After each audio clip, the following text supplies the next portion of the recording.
تھا کہ اگر آپ 1 لاکھ روپیہ بینک میں رکھ رہے ہیں، آپ یہ نیت کر لیں کہ میں 1 لاکھ روپیہ نہیں رکھ رہا، بلکہ 1 تولہ سونا کی جو قیمت خرید ہے وہ میں بینک میں انویسٹ کر رہا ہوں۔ مثال کے طور پہ اس وقت اگر سونے کی قیمت خرید 1 تولہ 1 لاکھ کی، ہم مثال لے لیتے ہیں، میں رکھ رہا ہوں۔ اب 3 مہینے بعد آپ نے بینک سے آپ کے پیسے ہو گئے 1,20,000۔ 3 مہینے بعد اگر اس وقت 1 تولہ سونے کی قیمت 1,10,000 ہے اور آپ کا پروفٹ 1,30,000 ہو گیا، تو 1,10,000 تو آپ ایکچوئل اپنا لے رہے ہیں، آپ تو اضافہ لے ہی نہیں رہے، کیونکہ آپ نے تو نیت یہ کی تھی کہ 1 تولہ سونا انویسٹ کر رہے ہیں اور 1 تولہ سونا آپ واپس لے رہے ہیں بس، ٹھیک ہے؟ تو آپ 1,10,000، میری رائے میں وہ 1,10,000 آپ کے لیے جائز ہوگا۔ ڈاکٹر صاحب، یہ اسلامک بینکنگ کے حوالے سے پوچھا گیا ہے کہ آج کل پاکستانی کرنسی کی ویلیو دن بدن ڈاؤن ہوتی جا رہی ہے، تو کسی نے پوچھا ہے کہ اگر ہم بینک میں اپنا پیسہ رکھتے ہیں اور اس صورت میں ہم اس پر کیا اضافی جو رقم ہمیں سود کی شکل میں ملتی ہے وہ لے سکتے ہیں کہ ویلیو کم ہو رہی ہے؟ ہم نے تو 1 لاکھ رکھا تھا لیکن ویلیو کم ہونے کی وجہ سے وہ 80 سے 70,000 پر آ گیا، تو اس پر ہم لے سکتے ہیں اضافی پیسہ؟ دیکھیں، یہ ایک بنیادی طور پہ علماء اسلام میں اختلافی مسئلہ ہے، چونکہ یہ ایک اجتہادی نوعیت کا مسئلہ ہے، منصوص چیز تو ہے نہیں۔ منصوص چیز یہ اس صورت میں بنتی ہے کہ جب کیٹیگوریکلی کہیں ڈیفائن ہو جائے کہ یہ سود ہے۔ اب ہمارے علماء میں ہی ڈفرینس آف اوپینین ہے، وہ کہتے ہیں کہ یہ صورتیں سود کی ہیں، اور اب جو نئی اسلامک بینکنگ آئی ہے اس میں فلاں فلاں صورتیں سود کی نہیں ہیں۔ پہلا تو اس فرق کو ذہن میں رکھا جائے کہ جہاں پر قطعی نص حکم منصوص ہے وہ یہ ہے کہ جہاں سود ثابت ہو جائے گا وہاں پر تو وہ قطعی حرام ہو جائے گا، لیکن اب سود ثابت کہاں ہوگا، یہ ہے اصل مدعا، اس میں اختلاف ہے، ٹھیک ہے؟ اب اس میں ایک وہ طبقہ ہے جو پورا اسلامک بینکنگ کو ڈیولپ کر رہا ہے، اور ایک آج بھی وہ طبقہ کھڑا ہے جو اسلامک بینکنگ کو محض ایک ڈھونگ قرار دیتا ہے اور وہ سمجھتا ہے کہ اس کے پیچھے کوئی اصل حقیقت نہیں ہے، یہ وہی مارک اپ، اس کو سود کو مارک اپ کا نام دے دیا گیا ہے، کہیں اس کو تکافل کے نام پہ لایا گیا ہے، کہیں اس کو کچھ اور لایا گیا ہے۔ لیکن جو دوسری طرف علماء ہیں وہ کہتے ہیں کہ نہیں، یہ باقاعدہ شریعت نے ضوابط دی ہیں، اجارہ ہے، مزاربت ہے، مشارکت ہے، اور ان کے ذریعے آپ بزنس کر سکتے ہیں۔ جہاں تک اب میری رائے اس حوالے سے ہے، میری رائے یہ ہے کہ جو اسلامک بینکنگ ہے یہ اپنی صحیح بنیادوں پر قائم ہے۔ آج سے بہت عرصہ پہلے جب میں M.Com کا اسٹوڈنٹ تھا، اس وقت میں نے تقی عثمانی صاحب کو کچھ خطوط لکھے تھے، اور میں نے اس وقت ایک اسائنمنٹ تھی، میں اس پر کر رہا تھا، اور ان دنوں میں ایک کتاب میں نے لکھی تھی، کرنسی نوٹ کی شرعی حیثیت۔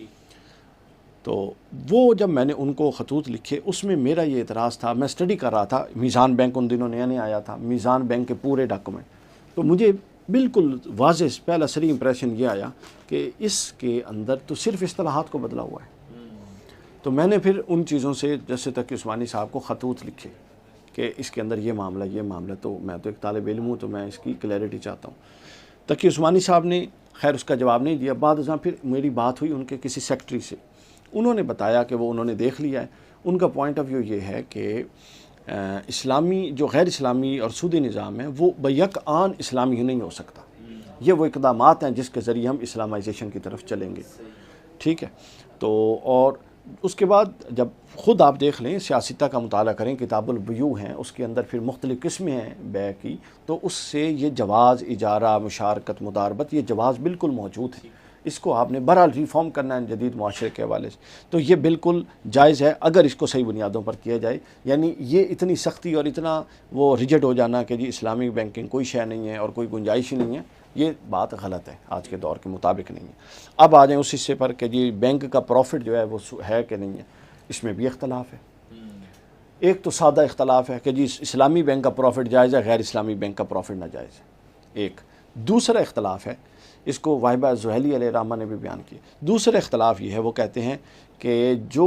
بینک جب آپ پیسے رکھیں تو جو ایفیڈیوٹ سائن ہو اس کے اندر مینشن ہونا چاہیے کہ بینک فلاں فلاں فلاں کام کر رہا ہے، اس کے اگینسٹ آپ پروفٹ لے رہے ہیں، تب وہ جائز ہوگا، ورنہ جائز نہیں۔ یہ دوسری نوعیت۔ تیسری اختلاف کی نوعیت یہ ہے کہ بزنس میں پروفٹ بھی ہوتا ہے، لاس بھی ہوتا ہے، اوپر بھی جاتا ہے، نیچے بھی جاتا ہے، تو بینک چاہے اسلامی ہو چاہے غیر اسلامی ہو، اگر آپ کو وہ فکس دیتا ہے اور پروفٹ ہی لکھ کے دیتا ہے تو پھر وہ سود ہو جائے گا۔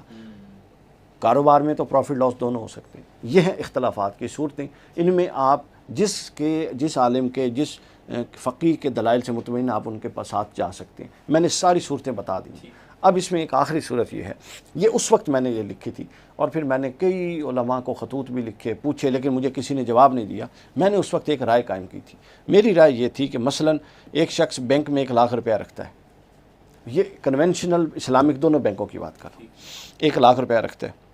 اور وہ نیت یہ، چونکہ اب باب ہیلہ دیکھ لیں آپ، اخلاقیات میں توریہ کا باب دیکھ لیں، تو یہ سارے جواز علماء محدثین نے نہیں دیے ہوئے، ٹھیک ہے۔ تو اسی سے اپنا مستفاد کرتے ہوئے میں نے یہ پوائنٹ آف ویو میں نے وضع کیا تھا کہ اگر آپ 1 لاکھ روپیہ بینک میں رکھ رہے ہیں، آپ یہ نیت کر لیں کہ میں 1 لاکھ روپیہ نہیں رکھ رہا، بلکہ 1 تولہ سونا کی جو قیمت خرید ہے وہ میں بینک میں انویسٹ کر رہا ہوں۔ مثال کے طور پہ اس وقت اگر سونے کی قیمت خرید 1 تولہ 1 لاکھ کی، ہم مثال لے لیتے ہیں، میں رکھ رہا ہوں، اب 3 مہینے بعد آپ نے بینک سے آپ کے پیسے ہو گئے 1,20,000۔ 3 مہینے بعد اگر اس وقت 1 تولہ سونے کی قیمت 1,10,000 ہے اور آپ کا پروفٹ 1,30,000 ہو گیا، تو 1,10,000 تو آپ ایکچول اپنا لے رہے ہیں، آپ تو اضافہ لے ہی نہیں رہے، چونکہ آپ نے تو نیت ہی یہ کی تھی کہ 1 تولہ سونا انویسٹ کر رہے ہیں اور 1 تولہ سونا آپ واپس لے رہے ہیں، بس ٹھیک ہے۔ تو آپ 1,10,000، میری رائے میں وہ 1,10,000 آپ کے لیے جائز ہوگا، اور اوپر کا 20,000 سود ہوگا وہ آپ نہیں لیں گے، وہ آپ کسی کو دے دیں گے۔ اگر بالفرض 3 ماہ کے بعد آپ دیکھتے ہیں کہ آپ کو 1,30,000 ملا، جبکہ سونے کی ویلیو 1 تولے کی 1,50,000 ہوئی پڑی ہے، تو اس کا مطلب کیا ہوا؟ اس کا مطلب یہ آپ کو اپنا ایکچول کیپٹل ہی نہیں مل رہا، تو اس میں سود کہاں سے آئے گا؟ اب ظاہراً تو 30,000 سود لگ رہا ہے، لیکن آپ کو تو اپنا ایکچول کیپٹل ہی نہیں مل رہا، اور بہت سارے معاملات علماء چلاتے اس پہ ہیں۔ آپ جب اس کا نصاب اکاؤنٹ کرتے ہیں زکوٰۃ کا، تو آپ سونا چاندی کو بنیاد کیوں بناتے ہیں؟ آپ بنائیں نا گاڑیوں کو بنیاد، بنائیں پیسوں کو بنیاد، کیونکہ ہمیشہ شرعی جو اسلامی معیشت ہے وہ زر اصلی پر قائم ہے، اور کیلکولیشن میں زر اصلی کا اعتبار ہوتا ہے، تو لہٰذا اگر آپ اس معاملے میں بھی زر اصلی کا اعتبار کر لیں تو میرے نزدیک اس میں کوئی حرج نہیں ہے۔ تو لہٰذا وہ بینک کا پروفٹ جو اس نیت، اس پورے اخلاص کے ساتھ اس نیت کے تحت آئے گا، وہ اور آپ کے زر اصلی کے اندر فال کرتا ہوگا تو وہ جائز ہوگا، اور جو اس سے باہر جائے گا وہ ناجائز ہوگا۔